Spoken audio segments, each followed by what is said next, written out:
I'll just remind you, although I already said it to all of our startup founders, but just a quick reminder that the only advice that we're giving, because we're broadcasting this live in very many countries on a couple of platforms, so it's not advisable to mention information about fundraising, and please, in this case, do not voice it. In case if you need to, you may discuss it privately later on in chat with our investors, with our judges. Thank you so much, and we're moving on. And right now, let me present our next startup.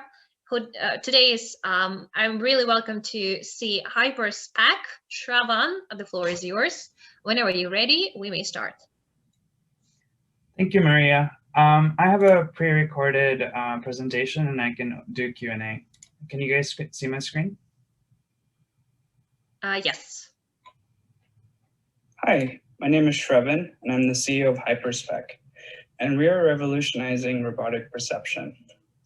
Traditionally in robotic systems, HD maps and localization enabled navigation. However, creating HD maps costs several $1,000s per kilometer and requires massive data backhauling and takes several months to produce. At HyperSpec, we're disrupting HD maps by building map context on the edge in real time. We call this real-time scene context, and it reduces the cost of maps from several thousand to effectively zero. Requires no data backhauling and runs real-time on the edge. How does this work? A traditional stack separates perception from HD maps.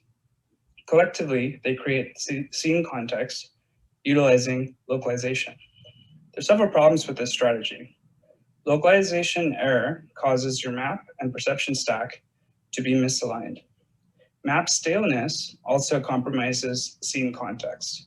And lastly, you can only localize or obtain scene context where the HD map is present.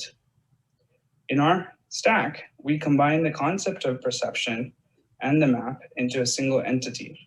Furthermore, we utilize traditional sat-nav aerial imagery in order to localize using a technique called cross-view localization. And this transforms the car's camera data into a bird's eye view of the scene. This removes the restrictions on coverage traditionally seen with HD maps. Additionally, because the perception and map data are coming from the same module, the scene will always be consistent without stillness. Our technology stack combines several modules together to create scene context, but fundamentally we use object recognition, depth estimation, scene segmentation, and cross-view localization to create a 3D scene context output, which is usable by the decision stack. Our goal is to become a drop-in replacement for HD maps and localization in traditional self-driving car stacks. We feel that we can accelerate the $36 billion self-driving car industry by 36 months utilizing real-time scene construction in place of HD maps. This system can also assist in other robotic applications in addition to mobility and transportation as well. In summary, we increase the serviceable area to have worldwide coverage. We reduce the cost of map creation from $5,000 per kilometer to effectively $0 per kilometer. And we reduce the lag from 2 to 3 months to real time for creating the local map. If you have any questions about our team or want to learn more about the company, please use the contact information below to reach out to us for a follow-up conversation. Thank you. Who would like to be the first to ask a question?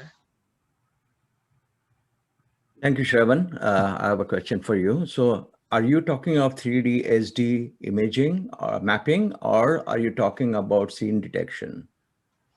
So we're combining the concept of perception and mapping to create what we call a local map in real time using edge computing. So traditionally, you have a prior map that's stored on your hard drive that's processed, offline in the cloud using, people to annotate the map, and then it gets published.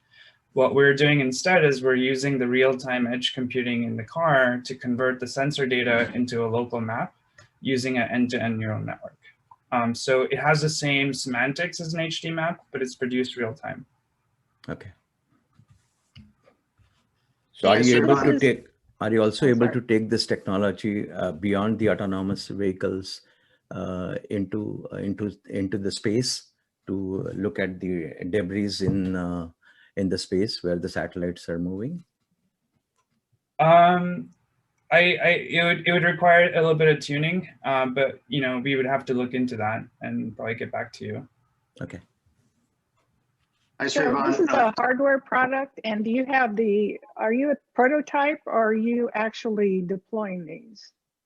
So we have a prototype that we've used to collect data from all over London to train our end-to-end neural network. And we're also collecting data from San Francisco. So in 2020, we have completed the data collection system, which is what we use to train our algorithms. And in 2021, we're focusing on the software layer, which is replacing the HD maps in the decision stack. All right, and then where the cameras manufactured? So we take existing CMOS sensors and we manufacture them ourselves using PCBs, custom PCBs. Oh, okay. Thank you. Are you working with any of the car manufacturers?